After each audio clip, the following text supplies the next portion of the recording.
Selamat datang di Alur Donghua. Kali ini Mimin akan cerita novel The Crown, Emperor of Eternity.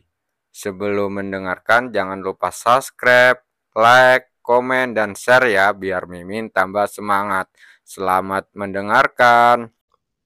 Melanjutkan episode sebelumnya, saat ini kekuatan yang dahsyat menyapu, menyebabkan badai besar di seluruh area. Tatapan mata Qin Hun sedingin es. Ia menatap Chu Guangzheng dengan niat membunuh yang kuat. Anak ini telah memprovokasinya berkali-kali. Jadi hari ini dia akan membuatnya mengerti kekuatan tingkat ke-9 Rana Yingyang. Bocah, kalau kau mati hari ini, jangan salahkan aku karena tidak memberimu kesempatan. Segel di tangannya langsung berubah. Kekuatan di sekelilingnya langsung melonjak. Meskipun kekuatan Chu Guangzheng masih rendah, tetapi dia merasakan ancaman samar yang membuatnya tidak bisa meremehkannya. Karena itu, begitu pertarungan dimulai, ia tidak akan meremehkannya sama sekali dan akan melakukan yang terbaik. Musik kuno jiwa yang berduka. Qin Hun meraung dan kekuatan dahsyat berkumpul di belakangnya, langsung mengembun menjadi bayangan sitar. Sitar tidak memiliki senar, tetapi suara ratapan yang tak terlukiskan keluar darinya, membuat dunia tampak sedikit redup. Tuan muda Chu, hati-hati.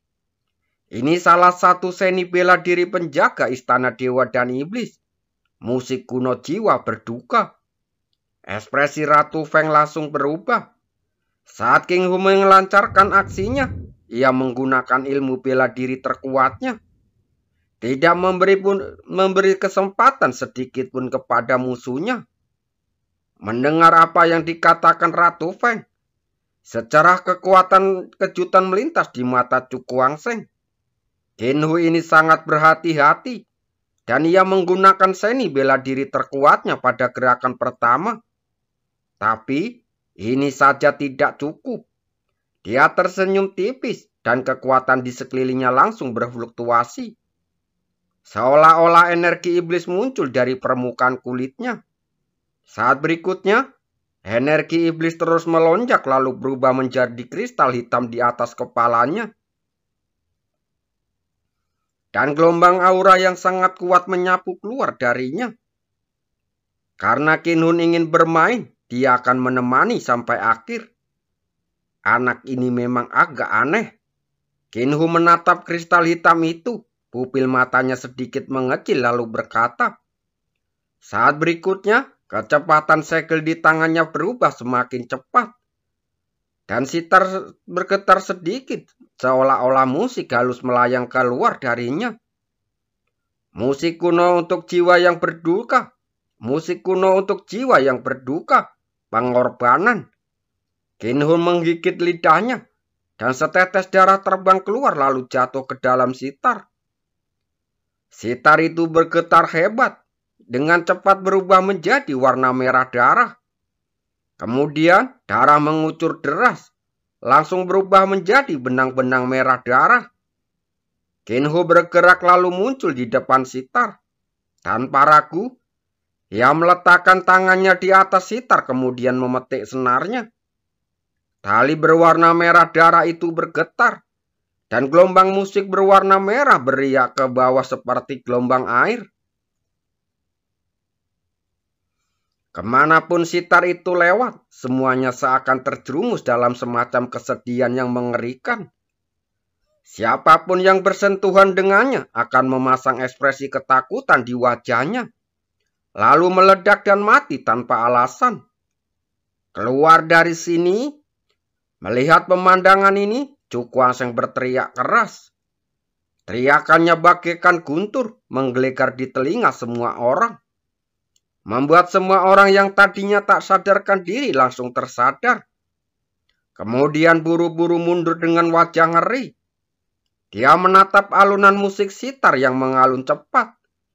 Dengan energi iblis tak terbatas mengalir dari pupil matanya yang gelap. Hari ini, Dia akan mulai dengan wakil kepala aula ini. Dia akan mengambil kembali apa yang menjadi hutang istana dewa dan iblis sedikit demi sedikit. Pikiran Cukwang bergerak dan sinar cahaya gelap keluar dari kristal hitam. Akhirnya merobek langit dan membentuk lubang hitam gelap. Kembangkan tubuh iblis dan panggil patung iblis. Dia membentuk segel dengan tangannya. Dan saat energi iblis melonjak, dua patung iblis besar muncul dari kegelapan. Dalam sekejap, energi iblis melonjak di angkasa. Dan aura yang mengerikan keluar menutupi setiap sudut. Di saat berikutnya, dua patung iblis besar jatuh menghantam tubuh Cukwang. Terdengar suara retakan tabrakan taras, disertai amukan energi iblis, dan gelombang aura yang mengerikan pun menyebar. Tak lama kemudian, energi iblis melonjak dan sosok muda perlahan muncul darinya. Dari kejauhan, sosok itu tampak seperti dewa iblis yang sedang turun ke bumi. Kembalilah dan beritahu Qin Aotian bahwa aku Cukwang akan datang mengunjungnya secara langsung dalam 7 hari. Saat suara rendah terdengar dan Cukwang menunjuk jarinya ke depan, energi iblis mengembun dan sepotong tulang iblis kristal menyatu dengan jarinya, lalu ia menunjuk ke bawah. Udara langsung berfluktuasi, seolah-olah ada kekuatan tak terlihat yang menembus ruang angkasa. Dan dalam sekejap muncul di depan Qin Hun. Hampir pada saat sentuhan pertama, suara sitar itu meledak. Langsung berubah menjadi ketiadaan. Bagaimana mungkin?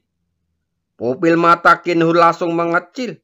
Lalu dia melambaikan tangannya berulang kali untuk memetik senar sitar berwarna darah itu. Gelombang suara sitar terus menerjang keluar. Tetapi saat bersentuhan dengan kekuatan tak kasat mata itu, gelombang itu langsung menghilang dan tidak menimbulkan efek penghalang apapun.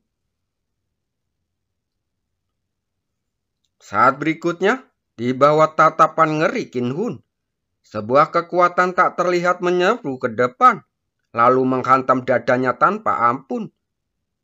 Tubuh Qin Hun bergetar hebat, dan dia terpental ribuan kaki jauhnya, seperti bola meriam dan jatuh ke tanah. Tanah langsung runtuh, retakan pun menyebar, dan tubuh Qin Hun terkubur di bawahnya. Dalam sekejap, keheningan mencekam menyelimuti seluruh area. Tak terhitung banyaknya orang yang menatap dengan mata tak percaya. Jika sebelumnya Cukwang pernah mengalahkan Qiu Jinyun dengan satu gerakan, mereka masih bisa untuk menerimanya. Tetapi sekarang Qin Hun mengalami nasib yang sama. Itu jauh dari luar imajinasi mereka.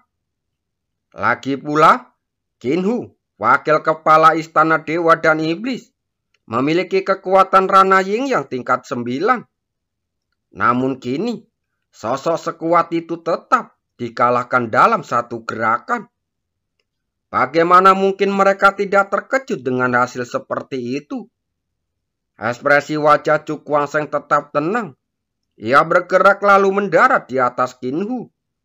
Ia melambaikan tangannya, dan angin kencang menyapu reruntuhan memperlihatkan sosok Qin Hun yang berantakan. Qin Hun berbatuk beberapa kali, lalu perlahan memanjat keluar dari lubang. Dia langsung menatap Cukwang dengan wajah ketakutan. Bagaimana orang ini bisa begitu menakutkan? Wajah Cukwang terlihat dingin. Ia menatap Qin Hun lalu berkata, "Ingat apa yang kukatakan sebelumnya. Kembalilah dan beritahu Qin Aotian bahwa dalam 7 hari, aku Cukwang akan datang mengunjunginya secara pribadi." Suara dingin itu menyebar, membuat Qin Hun merinding. Kali ini, ia tidak lagi meragukan kekuatan pemuda di hadapannya. Orang ini benar-benar monster. Kemampuan bertarungnya yang sebenarnya jauh melampaui tingkat kultivasinya. Sesaat kemudian dia menggertakkan giginya. Kau akan menyesal jika kau melawan ketua istana kami. Cukuang memasang ekspresi wajah tak acuh tak acuh. Setelah pertempuran brutal, kota Sufeng yang dipenuhi aura darah, penduduk kota hanya membersihkan diri dan tidak berminat untuk melakukan apapun lagi. Bagaimanapun, semua orang saat ini mengerti bahwa krisis yang sebenarnya belum selesai. Meskipun 8 dinasti telah dipukul mundur untuk sementara, istana dewa dan iblis yang tersembunyi di belakangnya adalah ancaman yang sebenarnya. Dan menurutnya Kinhun, kepala istana dewa dan iblis telah keluar dari pengasingannya. Berita yang tampaknya sederhana ini menimbulkan ketakutan di hati banyak orang. Bahkan sebelum kepala istana dewa dan iblis mengasingkan diri, ia telah memiliki kultivasi yang luar biasa. Kini, setelah pertempuran di pemakaman dewa dan iblis, sulit saat ini bagi mereka untuk membayangkan bahwa kekuatan seperti apa yang dimiliki kepala istana ini. Mungkin kekuatannya jauh melampaui imajinasi setiap orang. Di halaman terpencil, Cukuang duduk santai di panggung batu Belfiun. Di seberangnya, Ratu Feng telah menanggalkan baju sirahnya dan berganti dengan pakaian wanita biasa. Wajahnya terlihat sedikit pucat saat itu, tetapi pesonanya masih sama seperti sebelumnya, yang membuat orang merasa jatuh cinta padanya. Cukuang menatap alis Ratu Feng yang sedikit berkerut, dan tidak dapat menahan senyum lalu berkata, "Apa yang kamu khawatirkan?" "Bagaimana menurutmu?" Ratu Feng memutar mata ke arahnya, tetapi keanggunan yang tak sengaja ia tunjukkan tetaplah anggun dan elegan. Cukuang memainkan batu di tangannya dan dengan lembut menekannya di tangga batu. Cahaya dingin melintas di matanya. "Kau tidak perlu terlalu khawatir. Satu-satunya orang yang patut diperhatikan di istana dewa dan iblis adalah kepala istana mereka Qin Aotian." Ratu Feng mengerutkan bibir merahnya dan tak kuasa menahan senyum getir. Kekuatan Qin Aotian sungguh tak terduga. Apakah kau yakin bisa mengalahkannya? Di benua dewa dan iblis, Qin Aotian selalu menjadi sosok legenda. Selama ratusan tahun, tak seorang pun mampu menandinginya. Cukuang terkekeh pelan, tetapi matanya tidak menunjukkan geli. Ia mengetuk batu itu pelan dengan jari-jarinya, lalu berbisik. "Bertahun-tahun telah berlalu. Sekarang saatnya untuk menyelesaikan dendam kita. Dalam 7 hari, salah satu dari antara Qin Aotian atau aku yang harus mati." Di akhir kata-katanya, tatapannya menjadi sangat tajam. Di saat yang sama, jauh di dalam matanya, tampak ada kerumitan yang tak terlukiskan. Ratu Feng sedikit terkejut, lalu mengerutkan bibir kemudian tersenyum. "Kau berbicara seperti orang tua." "Sudah berapa lama persetujuan antara kau dan Qin Aotian berlangsung?" Mendengar ini, Cukuang tersenyum tipis, tetapi tidak banyak berbicara. Ekspresinya hanya sedikit bingung. Tidak lama, dalam ingatannya ratusan tahun telah berlalu. Baik di kehidupan lampau maupun di kehidupan sekarang, itu sudah cukup lama. Dan baginya, masalah dengan Qin Aotian baru permulaan. Cukuang menatap ke langit. Tatapannya seakan menembus kehampaan tak berujung saat dia menatap ke arah langit di atas. Suatu hari dia akan berdiri di depannya dan menuntut pembayaran apapun itu di masa lalu. Sebenarnya kau tak perlu terburu-buru ke sini. Dengan bakatmu, kau hanya perlu berlatih beberapa tahun lagi untuk melampaui Qin Aotian. Ratu Feng mengerutkan bibir merahnya saat berkata lembut. Mendengar ini, Cukuangseng mengeratkan genggamannya, lalu menatap Ratu Feng dan tersenyum tipis. Tunggu beberapa tahun lagi dan lihat apakah ada yang terjadi padamu. Melihat tersenyum itu, Ratu Feng merasa seolah-olah hatinya dihantam sesuatu. Dan emosi kompleks yang tak terlukiskan melonjak di hatinya. Apakah kau benar-benar memutuskan untuk pergi ke istana dewa dan iblis dalam 7 hari? Entah hanya untuk melarikan diri atau karena alasan lain. Ratu Feng tidak menjawab, malah bertanya dengan suara rendah.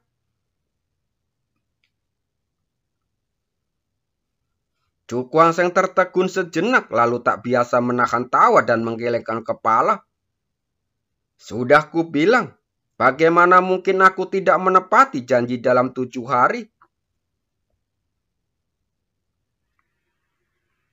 Sambil berbicara, dia berdiri lalu menatap langit di luar.